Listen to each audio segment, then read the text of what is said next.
Goods arrive night and day at random docks. Sometimes, Henry and the other engines work so hard that their axles ache. Sir Topham Hatt brought in a new engine to help with the heavy workload. He was long and had 10 drive wheels. He looked very strong. This is Murdoch. He's going to be pulling freight on the main line. Ahoy there, Murdoch! Shouted Salty. Welcome, Murdoch, called Harvey. You're the biggest engine I've ever seen, cried Thomas. Oh, you're a chatty lot, Murdoch said quietly as he puffed away. Soon Murdoch was coupled to a long line of heavy trucks. The mighty engine had no trouble pulling them.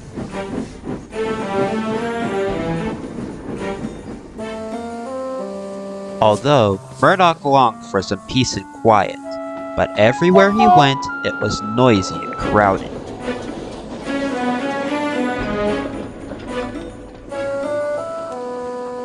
At the end of the day, Murdoch was looking forward to a good night's rest, but Salty and Harvey were full of questions.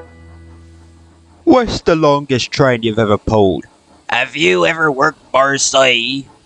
Have you ever crashed? Please, I want some peace and quiet, and I don't want to share a shed with chatterboxes.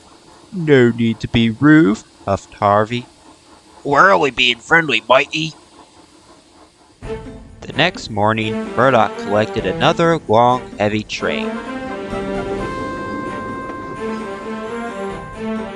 This time, he chuffed into the beautiful countryside. It was splendid.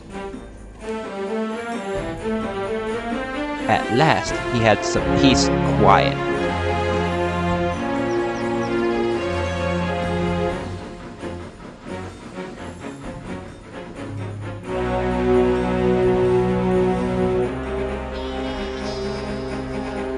Suddenly, his driver applied the brakes.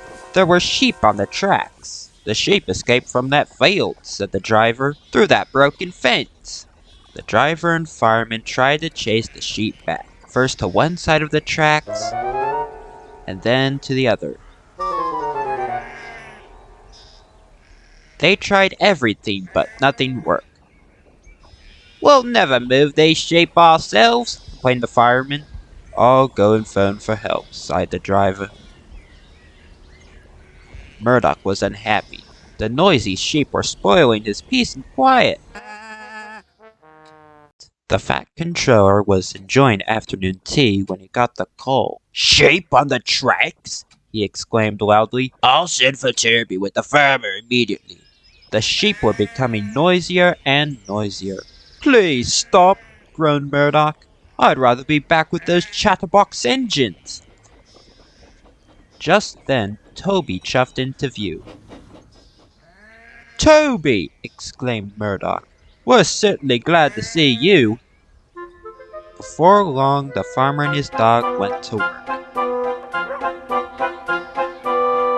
And the sheep were soon safely back in their field, and Murdoch was on his way again.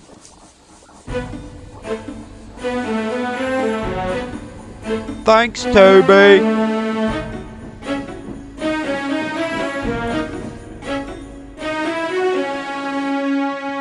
That evening, Murdoch parked between Harvey and Salty, but this time Murdoch spoke first.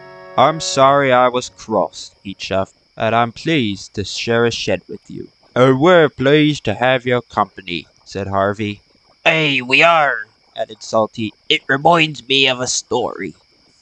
Murdoch smiled. The sound of ba ba ba would have kept him awake, but a Salty story would send him happily to sleep.